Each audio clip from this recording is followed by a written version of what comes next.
Well, he had the gun in his right hand. Okay. Okay. He shot him up through the neck. You also know that every bit of that's covered with cameras. This is Marshall Ratliff recounting the moment Joshua Webb collapsed from a fatal gunshot, a moment drenched in blood and betrayal. As the story unfolds, he blames Angus Moody and tries to distance himself from the crime. But in the background, quiet images from that night begin to surface, revealing more than words ever could. If it's all on video, then it shows that I did not shoot. Because I didn't shoot him. I seen it. I was standing right there. As the investigation progressed, the story suddenly began to twist. The more detectives listened, the more the ground beneath Marshall's version of events began to crack. Is it likely that that blood on your shirt is the victim's blood? No, sir, it is not. Are you confident on that? You can test it if you would like.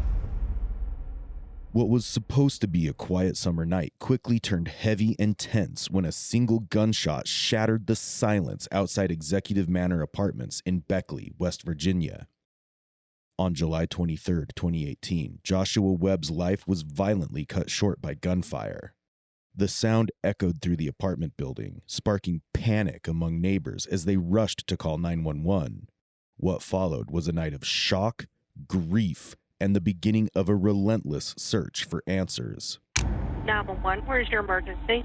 Uptown Beckley. I'm not really sure what the address is. It's over here by Hayden Legal. I heard what sounded to be like a gunshot while driving through town. Oh, there's an active shooter inside the building. Where at? Right here on South Canal, across from WBVA. I'm in front of the City National Bank. The active shooter's on the third floor. You can just get an officer here. There's a guy who saw the shooter run into the building. Before police could even knock on a single door, a man named Marshall Ratliff walked into the station, claiming he was there when it all went down. Detectives, sensing the urgency, immediately brought him into the interrogation, determined to uncover the truth behind his presence. There you go, buddy. I remember you. Yes, sir. In a long time. You remember me? Yes, sir. Frank? Yes, sir. All right. So your first name is Marshall? Marshall. Okay. Last name's Ratliff. What's your middle name? Lewis. I can't spell my middle name, man. Okay, that's fine. I've always spelled it Lewis. Okay. It's Leis. Lewis. Yeah, that's right. Okay. How old are you now? 24. And what's your highest level of education like? I didn't even complete high school, man. Okay, what grade? 10th. Okay. Can you read and write? Yeah, I can read and I can write a little bit. Okay. I have difficulties. Okay. Still. Understood. Anything that would affect you being able to understand me or talk to me today? Okay. So you're not having a problem with that? I'm not under any substance, nothing like that. Okay, well, that's what I was going to Just ask you. scared Have to you had death. any drugs or alcohol in the last 24 hours? Marshall's history with the law is anything but clean. His pattern of violence began with a domestic battery charge in 2013 and only spiraled from there, including stabbings, threats, and weapons charges. And yet somehow he always managed to slip through the cracks. But this time is different. The moment he steps into the station, there's a shift, not in his status, but in his demeanor. He's no longer the suspect. He slips into the role of a witness with unsettling ease, recounting the night's horrors like someone who's relived them far too many times. Okay, hold on, let me get this straight. You want me to tell you just the night or how I met him? Anything that has to do with what happened tonight, okay? Okay, well, Josh, which I guess is the dude he shot. Okay. I don't know Josh like that. Do you know Josh's last name? No, sir. Okay. That's what I say, I don't know him. I just met him tonight. Okay, good deal. Josh told me, not Josh, sorry, let me miscalculate this here, let me resolve this.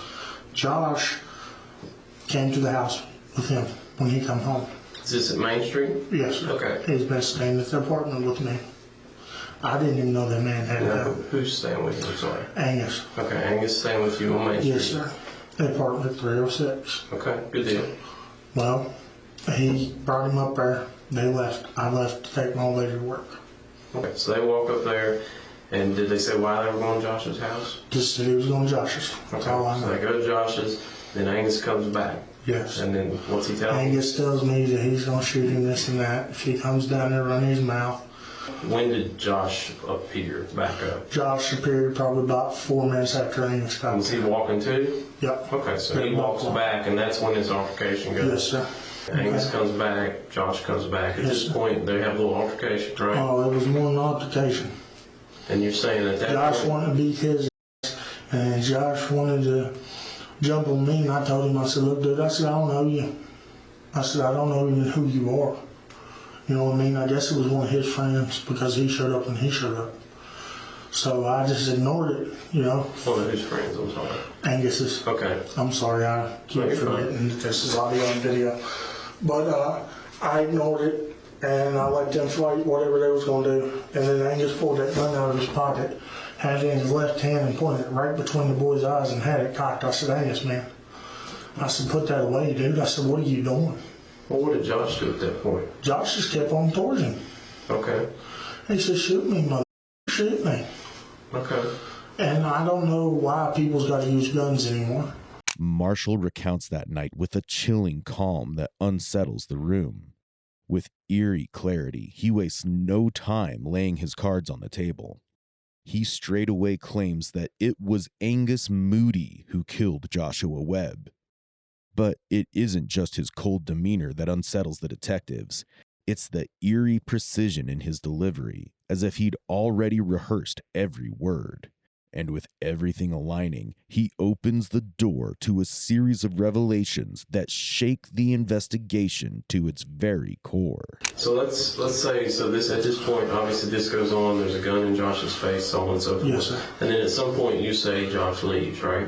Jennifer come out and made us all leave. Okay, she's like, y'all got to go. Y'all all got to go, Okay. including me. Which I get that. So what, at that point, who left first? We all three left. Josh was already halfway across the road, and Angus was trying to catch up with him. Okay. And then you said at some point when they get near DHHR, They left me. were they walking together? No, Josh was on this side, and then Josh crossed over about midway to DHHR's front doors Okay. and kept on going up the road. Well, The Angus, side where the church is or the other side? the other side. Okay. And Angus told him that he would shoot him again, kept threatening him, and then Angus and him both left. As I got around to the apartment, I heard "pat." I walked around the corner, and Josh was laying there. Angus had my keys to my apartment. Okay. And I walked in with him, and I found his phone laying at the entrance. Picked it up, Okay. because I didn't know whether to call y'all right away or what. This entire time, Marshall provides an immaculate description of crime. This is highly suspicious for someone claiming to have no involvement in the first place. It could be that he thinks by giving such details, he's appearing to be cooperative, and thereby lessening the suspicion. But little does he know that the exact opposite is happening. And soon, the illusion will crack the moment detectives bring in their prime suspect, Angus Moody, for questioning. You know, we're kind of coming in this late in the game too. So I mean, we're kind of like, we just got called out of bed. Yeah. So we don't have a great, perfect understanding of every little detail of everything either. So the best thing I think, since you were awake and you've been here, you know, you probably have a better idea what's going on than anybody. So why don't I just open the floor to you and you tell me what you know about tonight? Alright, man, Because we're at that stage now where we have to make that decision. I was walking by the executive. I've never even seen no like that before in my life, yo. For real. Like, I was walking by the executive, and then I'm seeing these two dudes arguing. I'm not thinking shit of it. You know what I'm saying? Okay. I ain't thinking nothing of it. And then all of a sudden, boom. Dude, like I'm like, he just shoot him? Okay. And I mean real, man. I just ran. I ran away. I never seen no shit like that before. Yeah. Me being from, I still never seen no shit like that before. Like, that's exactly why I ran. And I went up to her. I was like, I just seen some shit. Just like she told the cops I was scared. I was scared because I never seen no shit like that before. I can't believe it just happened. Not bad. I don't remember one. That's be on my mind forever. Detectives waste no time tracking him down at his girlfriend's place. With a rough timeline already in place, all they need now are the missing pieces. But something about his story didn't sit right. His demeanor is marked by long, uncomfortable pauses, as if he's rehearsing rather than remembering. And that's when detectives start digging deeper to understand the actual truth about this deadly incident. Are you ready now? Are we at that point now where we can do this? Because you know what we got to do. You're in a bad situation, man. I get that. My opinion is there's a lot more to this that we don't know yet. Okay? But you know as well as I do that story you just told me is not going to work for you. And the only thing you can do is get real. I did not. You're going to have to be honest with me and tell me what happened. I have to be honest, but I did not shoot nobody. Well, then you need to explain to me exactly what happened. Because that's the only option you've got here now. If you want to get yourself in a position to fix this, you've got to get real with me. And right now what you're doing is you're in fantasy land right now. And we've got to get you past that. I can tell it's bothering the shit out of you. I've never seen it like that before. Well, and I believe that. And from talking to people, I don't think that you're the type that's been involved in things like this. So that's why you need to explain to me what really happened. Because that thing you told me is not going to work. And you know that. I mean, you're an adult. I can tell from talking to you, you're smart enough to know that that's not going to fly. Actually, no. I went into the building. Oh, which building is that? The executive. Oh, okay. I went to the building after that, and then I was like, no, I'm not staying here, man. Hell no. Yeah. And then I was only there for like 2 minutes, and then I left. I was like, I'm not staying here, man, after seeing that. Did you go to anybody's apartment while you're there? Yeah, that's what I'm saying. I went to an apartment, and then I was like, no, I'm not staying in this building. I'm not staying near this shit, man. I don't even want to be around this shit. And I was like, you stay here, so I'm gone. Whose apartment did you go to? I don't even remember his apartment number, man. For real. And that's gone. Well, who lives there? That's what I'm saying. I don't know these people, man. Well, you said you went into the apartment and you were obviously talking to somebody because you said, I'm gone. Yeah. So who were you talking to? I don't know their names, man. Did you just go to their apartment or were they involved? Mm-hmm. You know what happened?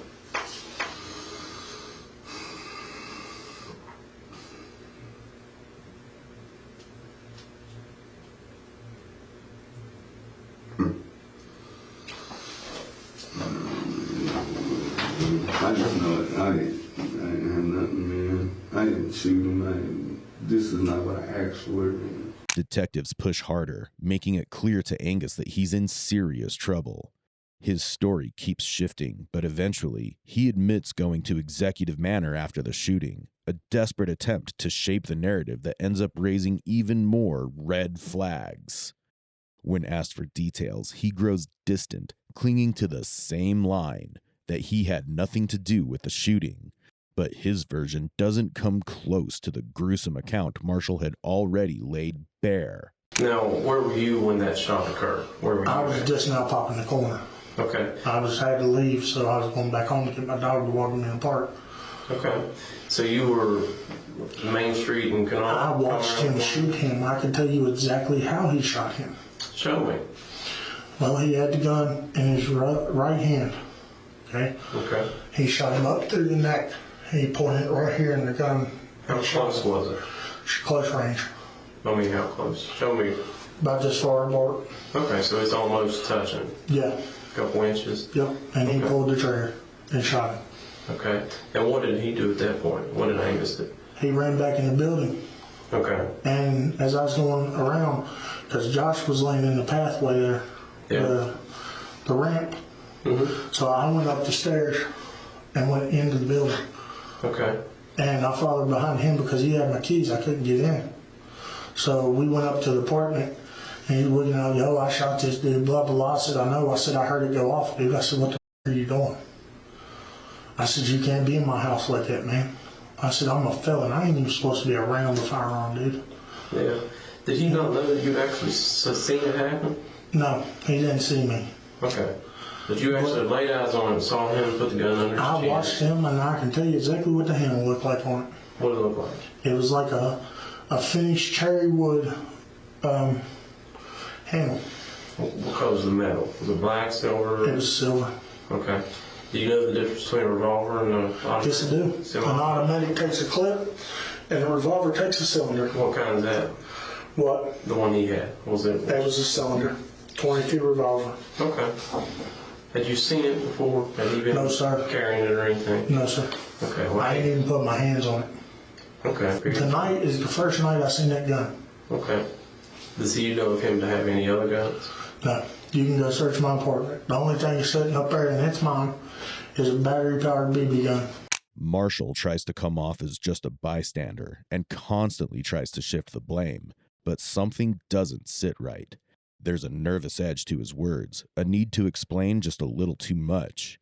It's the kind of quiet desperation detectives know well, the kind that shows someone isn't just scared, but hiding something far more sinister. I went back there and sit on my bed, man. I didn't know what to do. I didn't know if he was going to shoot me for seeing it or what. You know what I mean? I just sit down calm and try to stay eased because, I mean, I went back home to get my dog. Yeah. And then all this occurred. So what was he doing? He was runging through all kinds of dude. What do you mean? His bags and everything. I guess he was trying to get together to leave. Okay. And then he heard the sirens and went out the side door, which I went down the side door to get away from him, though. Yeah. You know what I mean? I You left before. probably didn't know what was going on at that point. No. I'm sure. I figured he was following me to shoot me in the alleyway up there. Okay. I mean, I got scared plumb to death. I mean, I was breathing hard trying to get to where I needed to go. How far away were you when the moment that gun Right fired? there. How close were you to them? Right, probably about from me to him. Okay, so you're real close.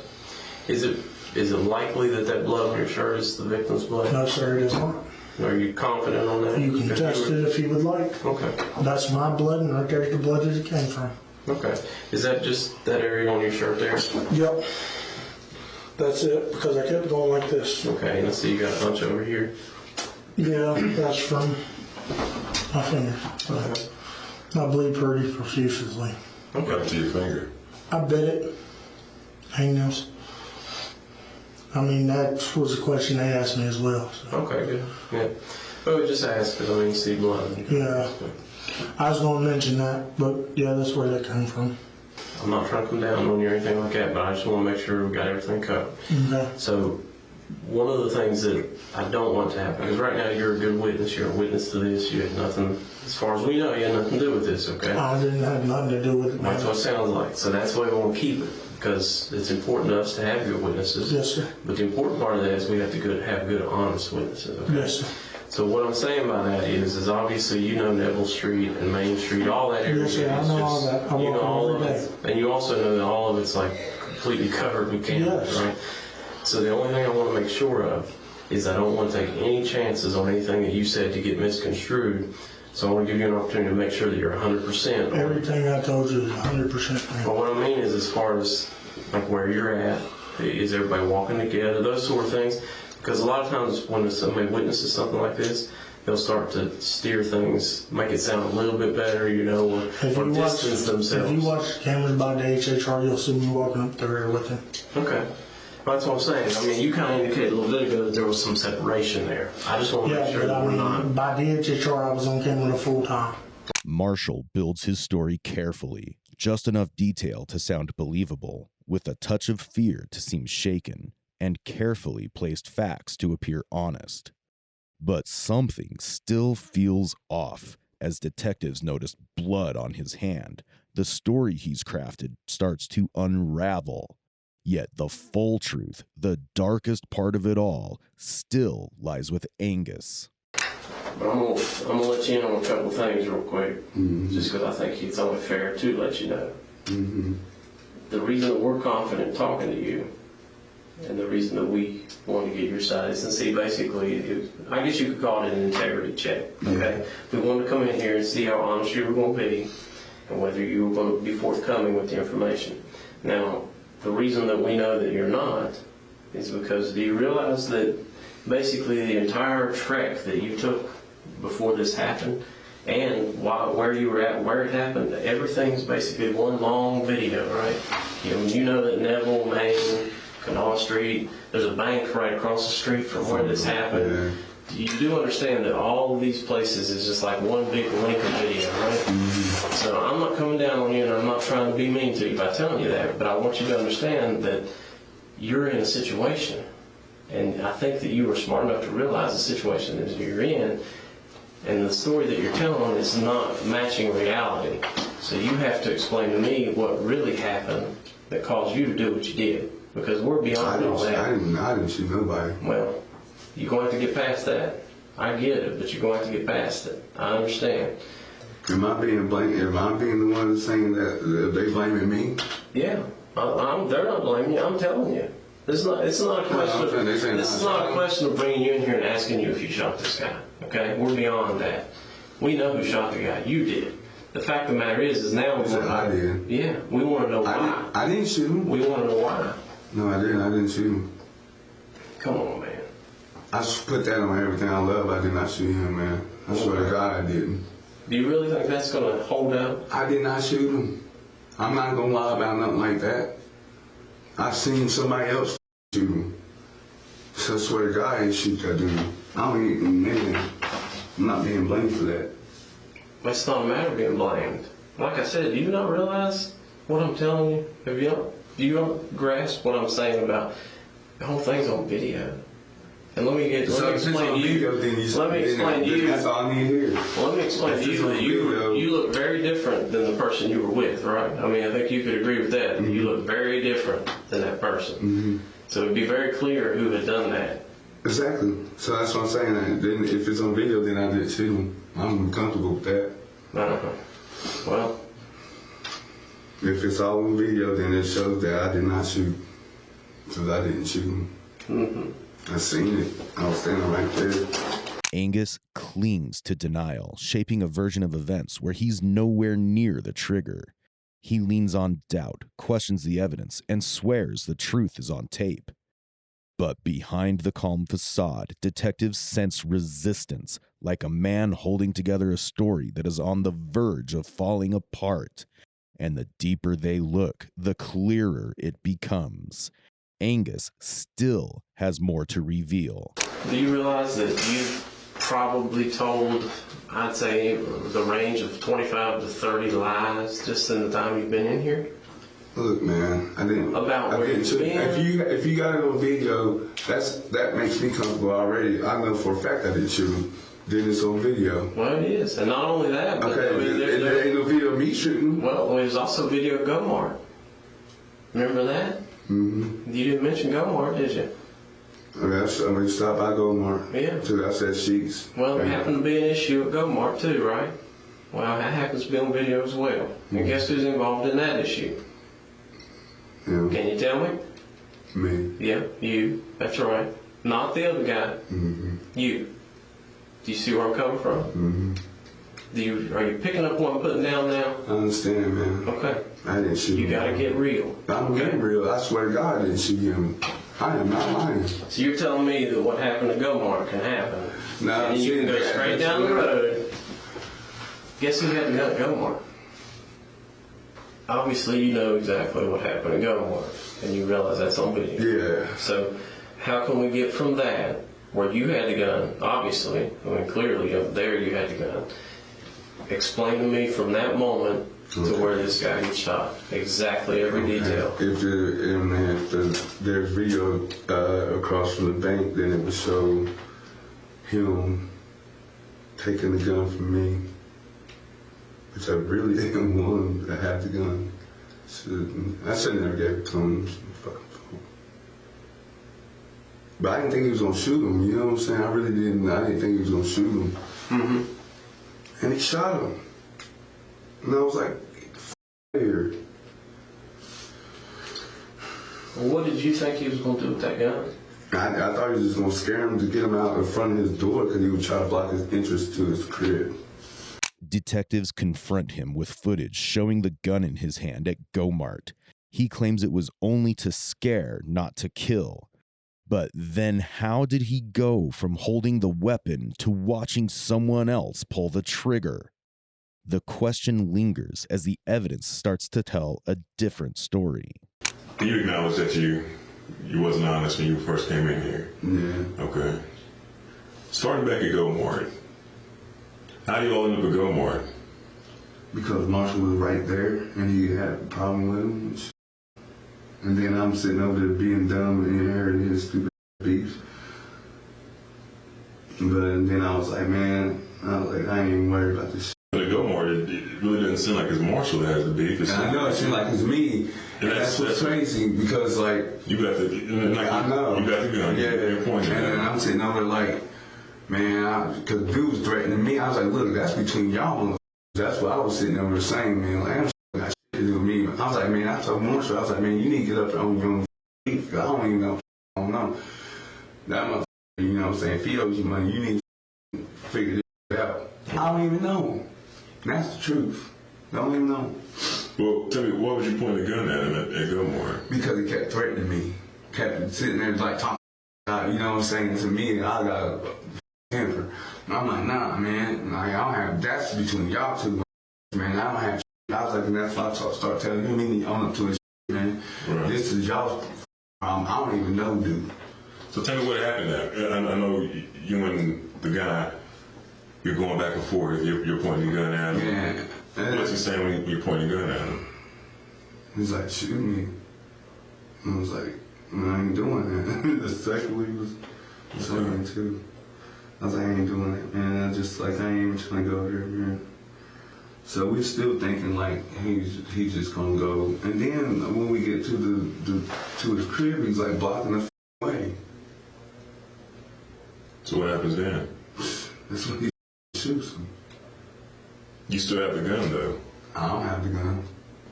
At that point. No, if you see the bank video, then you'll see like he's sitting over there. He's like, hand me the gun. And I was like, I think he was just going to use the scare him. He shoots him. Where did he shoot him at? I can't tell if he shot him in the head or in the neck. I can't tell. Because it was so quick. I'm on the south. Okay, you know the steep way thing? Yeah. You know how to, they're right there. I'm on the sidewalk. I'm right here. You know what I'm saying? They're having their altercation up there and stuff, you know what I'm saying? So I'm just standing right there. And then Marshall walks down and says, let me get the gun. And I'm like, man, he's like, man, because I'm about to move this dude. And I'm thinking he's going to scare him just for him to move so we can go in the building. He shoots him. And that's the truth. I mean, I think if I were in your position, because what you're trying to do is basically, it don't matter what, you're trying to sell us a story, right? No, I'm not, it ain't Which is fine. I'm not selling you now. I mean, you're I told you indicating. exactly what the it ain't no sense. I'm already indicated in. It don't matter. It's still, even if he lives or dies or whatever, it's still, I'm guilty of it. I'm just telling you, I ain't shoot him, but I'm still going to be guilty of it because I gave him the gun. That's what I'm telling you. I didn't shoot him. That's my fault for giving that dumb my gun. Shouldn't have gave it to him. What I'm saying is that if we'll say your story is completely true, Why would I lie? help If I us. sit there and just tell you right now that I know I'm guilty of all this, and because I already know I'm going to be found guilty of this, why the f would I still tell you that I'm guilty of this and say another man shot, and I'm still going to be guilty of the same as he shot? Why? If I lie about that, I would tell you. I don't know why. If I'm already going to be charged with this, then I wouldn't say, hey, yeah, I shot the motherfucker. Ain't no sense in sitting there playing games with you. While recounting that night, Angus urges detectives to check every second of CCTV from the scene. His steadfast attitude makes it seem like he's sure of every word, almost daring the detectives to prove him wrong. Eventually, what further investigation reveals will turn the entire case on its head. While combing through surveillance, detectives freeze on a bone-chilling moment near the elevator. It could be seen clearly that Marshall had handed the gun to Angus just as Joshua was shot. The clip flips the case on its head by dragging Marshall back into the spotlight. Now, detectives must uncover the darkness that drove this brutal act. One of the issues that we have is, like we talked about earlier, obviously you know that whole straight stretch, that whole back. Yeah, I know every bit of that. But you also know that every bit of that's covered with cameras. Oh, I already know that. And obviously we don't sit in here and just lay every little detail out and tell every little thing that we know. But one of the things that we've been doing, obviously, is gathering that video. Gathering everything, yes. Yeah. So the problem is that some of the video that we gathered does not match what you told us. Okay, in a big way. I think you know what I'm talking about as far as that goes. But the question is if you can be that guy you were before when I dealt with you, and explain to me, because I'm assuming something had to happen, like something had to go wrong to get to that point. That's why I need you to tell me what the world is going on. I'm trying to understand what you're sitting here telling me. Okay. Well, the part where the shot was fired, because we talked about that, and you told me a very detailed story about that, right? Yes, that's all the truth there. Well, that doesn't match what we're seeing with our own eyes, and that's the problem. So it'd be different if it was just like a he said, she said type of situation. Okay, well, what are you asking me? I'm asking you to tell me what happened exactly, really what happened. I'm not understanding what you're asking me. You got to be. Well, you didn't mention to me that you had that gun. That was not my gun. Well, I didn't say it was. And I had no authority of what the hell he had in my house, man. I completely agree with that. I'm talking about when that shot happened, you didn't tell me you had that gun, which is obviously a big deal. Where did I have the gun at any point in time? Right there. What do you mean where?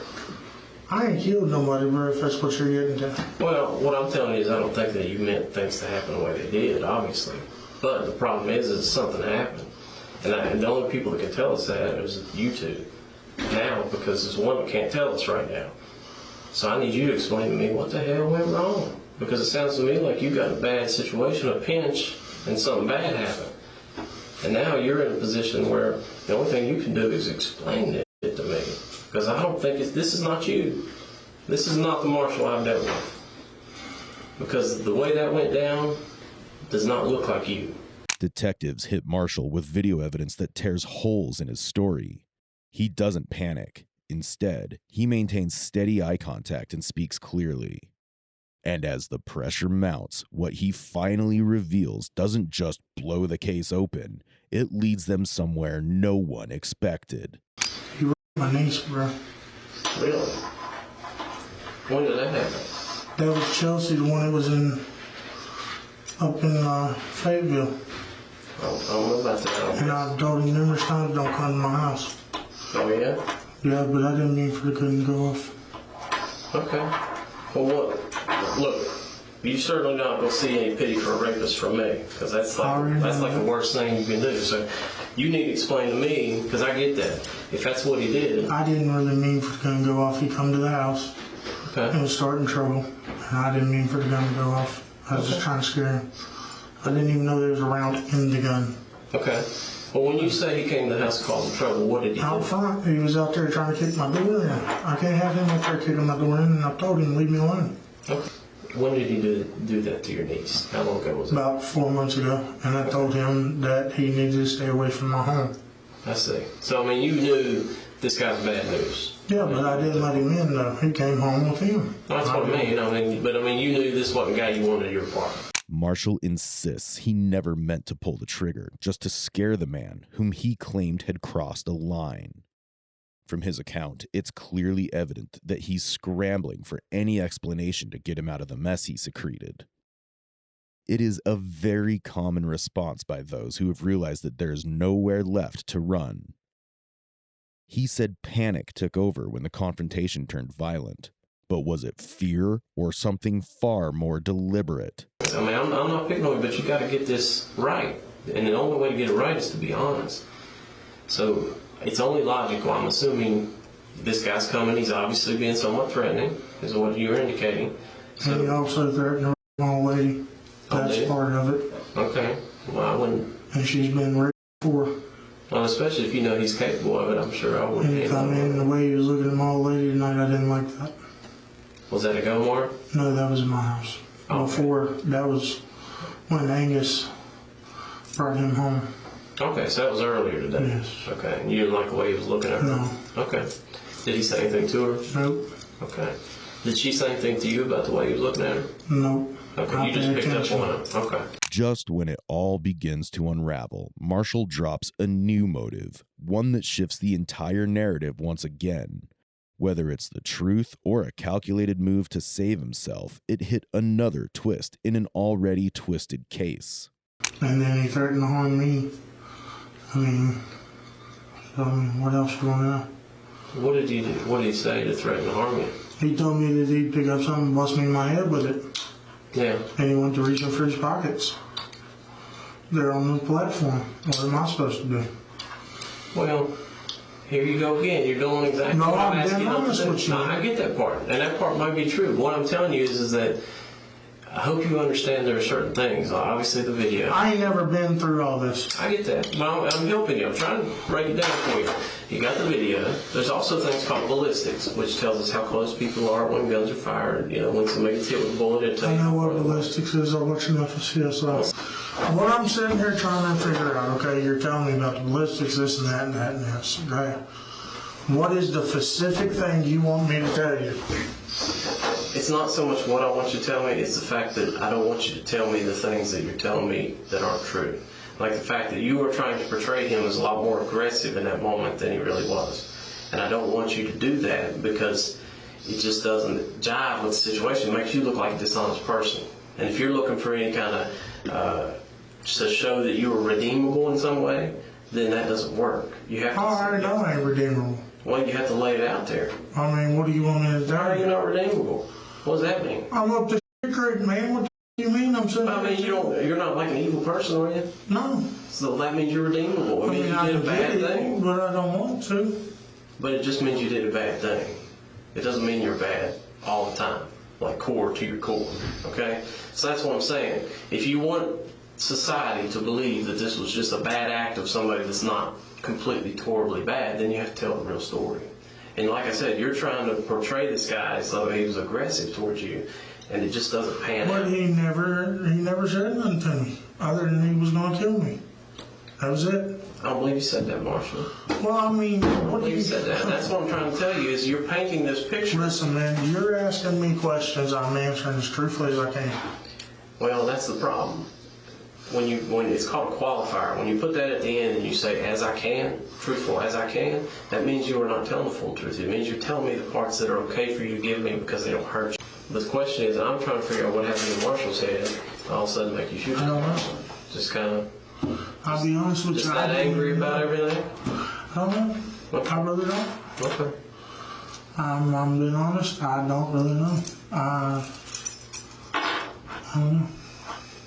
Okay. Well, what made you come here afterwards? Was that just an Because I was attempt? Was that an attempt to make it look like make you look better, kind of? No. I mean, that's typical. Sometimes we come across that. Look, I didn't want to even come here. You want to know the truth? Okay. What did you want to do? I was planning to run. I'm not going to lie to you. Well, I appreciate that. Marshall struggles to justify his actions at first, claiming self-defense, then admitting he acted out of anger. Detectives grow suspicious when he references ballistics, suggesting he came prepared to manipulate the story. Joshua Webb's loved ones describes him as a devoted family man who lived for his children. His death left a void no one could fill. A tragedy like this might have been prevented with the right choices and a little more foresight. During the trial, prosecutors portrayed Marshall as a calculated killer, while his defense argued he acted out of fear and impulse. Psychological evaluations revealed a history of anger issues and emotional instability, with experts testifying about his lack of impulse control. But the overwhelming evidence, his shifting stories, ballistic reports, and CCTV footage left no room for doubt. In July 2022, 4 years after the crime, Marshall Ratliff pleaded guilty to the murder of Joshua Webb. The court sentenced him to 40 years in prison. bringing a long and twisted case to its final chapter. Angus, though cleared of murder, was sentenced to 10 years for providing the weapon, with the possibility of parole.